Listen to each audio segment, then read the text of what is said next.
I was 15 when my parents chose my sister's tears over my voice. The storm had already started outside, thunder shaking the windows when she pointed at me and whispered. She pushed me. I hadn't touched her, but I didn't even get the chance to defend myself. My dad's face hardened. My mom avoided my eyes. And within minutes I was standing on the porch as rain poured down like punishment. Maybe this will teach you something, my dad said before the door shut behind me. The cold soaked through my clothes, lightning splitting the sky. While I realized the truth hurt more than the weather, they never planned to believe me. And as headlights slowly appeared through the curtain of rain, I had no idea that someone was about to witness exactly what they had done. The headlights didn't pass. They slowed, then stopped right in front of our house. Through the blur of rain, I saw the driver's door open and a tall figure step out, shielding his face from the storm as he hurried toward the porch. It was Mr. Lawson, our neighbor from across the street. Everyone in the neighborhood respected him. Retired judge, calm voice, sharp eyes, the kind of man who didn't miss details. He looked at me standing there, drenched and shaking, then at the closed front door behind me. His jaw tightened. "Why are you out here?" he asked, not loudly, but firmly. I tried to answer, but my throat felt frozen. I just shrugged. He didn't push. He simply took off his coat and placed it over my shoulders. "You're coming with me," he said, like it wasn't a question. Inside his car, the heater blasted warm air against my numb hands. I didn't realize how hard I was shaking until I stopped. He handed me a towel from the back seat. "You don't have to explain if you don't want to," he said quietly. That almost broke me more than the storm did, because he wasn't accusing. He wasn't assuming. He was giving me space. And that's when the front door of my house flew open. My dad stepped outside, scanning the driveway, confusion turning into alarm when he saw I wasn't there. Then his eyes landed on Mr. Lawson's car. Mr. Lawson stepped out before my dad could say a word. Rain poured down between them like a curtain. "Your daughter was standing outside alone," he said evenly, "in a thunderstorm." My dad tried to laugh it off. "Family matter. She needs to learn consequences." Mr. Lawson didn't smile. Consequences for what? Silence. Just thunder. My dad hesitated. She pushed her sister. Mr. Lawson's expression didn't change, but something shifted in his eyes. "Are you certain?" he asked. My dad nodded quickly, almost defensively. "My younger daughter said so." Mr. Lawson looked toward his house across the street, then back at my father.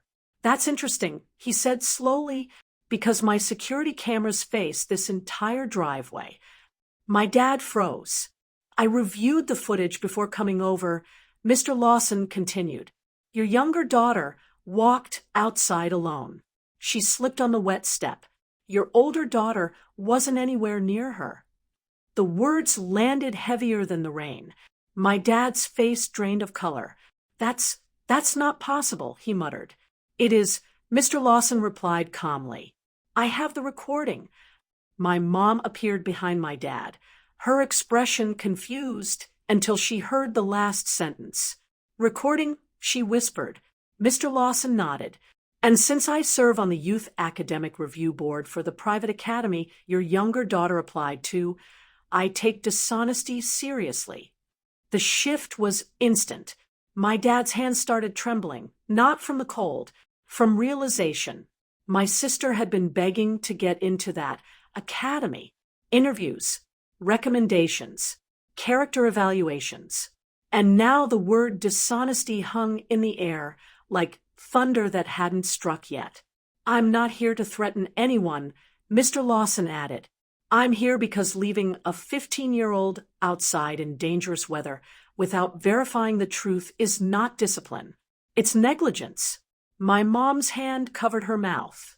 My dad turned toward the house, calling my sister's name sharply. She stepped into the doorway, eyes wide, when she saw me sitting safely in the car. "Did you lie?" my dad demanded. She opened her mouth, closed it, looked at my mom. And then the tears came again, but this time they didn't work. The silence that followed was heavier than the storm. For the first time, no one was yelling at me. No one was accusing me. They were staring at her, and slowly at themselves.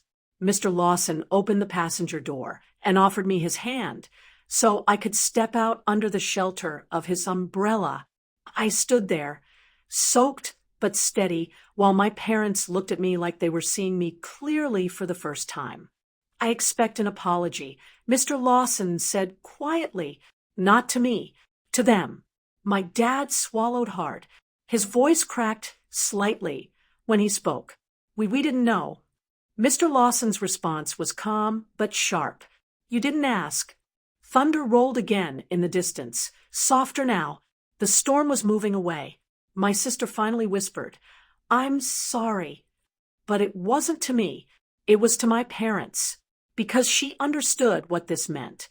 My dad looked at me, then really looked at me. His hands were still shaking, not from anger, from guilt, and maybe fear. Fear of what he almost lost. Fear of what this lie could cost. I didn't cry. I didn't yell. I didn't say, "I told you so." I just stood there, wrapped in Mr. Lawson's coat, realizing something important. After that night, the house didn't return to normal. It adjusted. There's a difference. No one mentioned the storm again, but its echo stayed in the way my parents paused before speaking. My sister's application to the academy quietly disappeared. No dramatic announcement, just a lesson sitting heavily in the background. What changed most wasn't punishment. It was perspective. My dad started asking, "What happened?" instead of, "Why did you do that?" My mom began looking at me. When I spoke, really looking like she was realizing how often she hadn't before. Apologies came, soft and repeated, but I didn't need them shouted. I needed consistency, and slowly I saw it. One evening, my dad stood in the driveway, the same place he had once told me to stand in the rain. The sky was clear this time. "I should have believed you," he said quietly. His hands weren't shaking from anger anymore. They were steady, with humility. I felt something unexpected in that moment. Not victory, not resentment, just clarity. "I just needed you to ask." I replied. That was the boundary. Not distance, not revenge, just truth given space before judgment. My sister eventually came to me too. No tears, no performance. "I was scared of losing attention," she admitted. It wasn't an excuse. It was honesty. And honesty, I learned, sounds very different from manipulation. We didn't suddenly become best friends, but we became aware. Aware of how easy it is to let one voice overpower another when you don't slow down to listen. Weeks later, when I was recommended for a student mentorship program, something Mr. Lawson quietly supported, my parents didn't act surprised. They acted proud, real pride, the kind that isn't based on comparison. And as I packed my bag for the first orientation meeting, I glanced at the driveway one more time. I didn't see the girls standing in the rain anymore. I saw someone who survived it,